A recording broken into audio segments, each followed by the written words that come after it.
The Paladino campaign is desperate to get some traction back into the race for the governor's mansion. The Republican candidate is hoping his latest pitch to voters will ignite some new excitement. Did it? Well, that depends on whom you ask. We can turn Albany upside down. The 3-minute political ad by Carl Paladino had sparked a lot of speculation throughout the day. Would it be the spark to reignite his campaign for governor?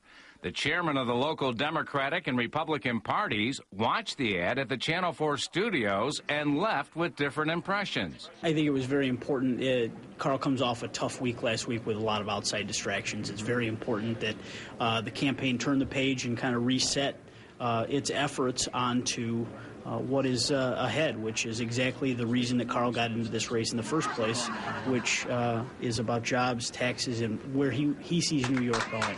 Len Lenahan believes Cuomo is building momentum and even is getting endorsements that normally go to Republicans. I don't think he was desperate because of what happened last week. I think he was desperate because of what happened yesterday. The State Business Council, a Republican organization that always leans toward the Republicans, endorsed Cuomo as the person best able to create jobs in the state. Former County Executive Joe Giambra says Paladino is running out of time to connect with the voters. Well, I think, hopefully this is not too little too late. I think the campaign is obviously realizing that the campaign is off track. They had some momentum. They lost that momentum. Now is the time, Giambra says, to hammer home the issues. There's obviously a need for a grand slam now. I don't think anybody really cares about one's sexual prowess. It doesn't seem to matter. People are focused on what are you going to do to make the situation better for me.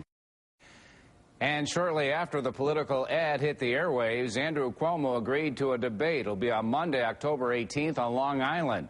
And the face-off will include all 7 candidates running for governor.